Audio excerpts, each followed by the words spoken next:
Hi friends, welcome to Kannada channel. ನಾವು ಮಾಡುವ videos ನಿಮ್ಮ ಮೊಬೈಲ್ಗೆ ನೋಟಿಫಿಕೇಶನ್ ಆಗಿ ಬರಬೇಕೆಂದರೆ ನಮ್ಮ ಚಾನೆಲ್ ಅನ್ನು ಸಬ್ಸ್ಕ್ರೈಬ್ ಮಾಡಿಕೊಂಡು ಪಕ್ಕದಲ್ಲಿರುವ ಬೆಲ್ ಐಕಾನ್ ಅನ್ನು ಸಹ ಆಕ್ಟಿವೇಟ್ ಮಾಡಿಕೊಳ್ಳಿ.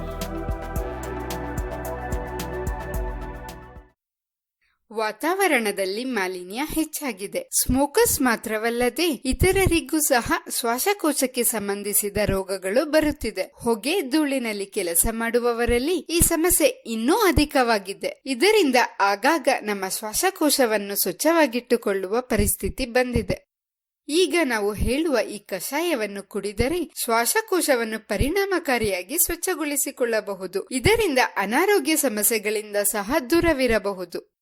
ಮನೆಯಲ್ಲಿಯೇ ಸಿಗುವ ವಸ್ತುಗಳನ್ನು ಉಪಯೋಗಿಸಿಕೊಂಡು ಈ ಕಷಾಯವನ್ನು ತಯಾರಿಸಿಕೊಳ್ಳಬಹುದು. ಅದು ಹೇಗೆ ಎಂಬುದನ್ನು ಈಗ ನಾವು ತಿಳಿಯೋಣ. ಈ ಕಷಾಯಕ್ಕೆ ಬೇಕಾಗಿರುವ ಪದಾರ್ಥಗಳು: ಕತ್ತರಿಸಿದ ಈರುಳ್ಳಿ 4, ನೀರು 1 ಲೀಟರ್, ಅರಿಶಿನದ ಪುಡಿ 2 ಸ್ಪೂನ್ಸ್, ಶುಂಠಿ ಸ್ವಲ್ಪ, ಬೆಳ್ಳುಳ್ಳಿ 6 ಎಸಳು, ತಾಟಿ ಬೆಲ್ಲ 300 ಗ್ರಾಂ. ಒಂದು ಪಾತ್ರೆಯಲ್ಲಿ 1 ಲೀಟರ್ ನೀರನ್ನು ಹಾಕಿ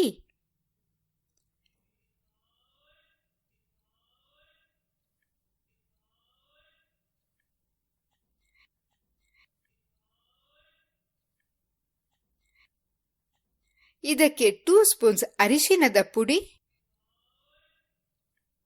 ಸ್ವಲ್ಪ ಶುಂಠಿಯ ತುಂಡು,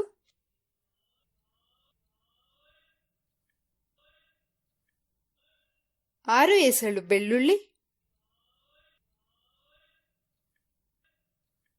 ಕತ್ತರಿಸಿದ ಈರುಳ್ಳಿ,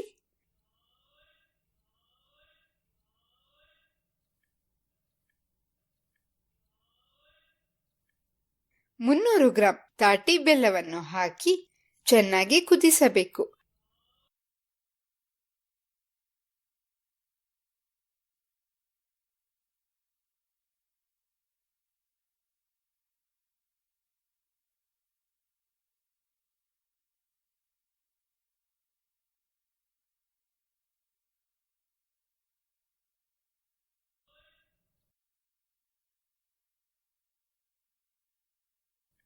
ಇದು ತಣ್ಣಗಾದ ನಂತರ ಏಟೈಟ್ ಡಬ್ಬದಲ್ಲಿ ಶೇಖರಣೆ ಮಾಡಿ ಫ್ರಿಡ್ಜ್ನಲ್ಲಿ ಇಟ್ಟುಕೊಳ್ಳಬಹುದು.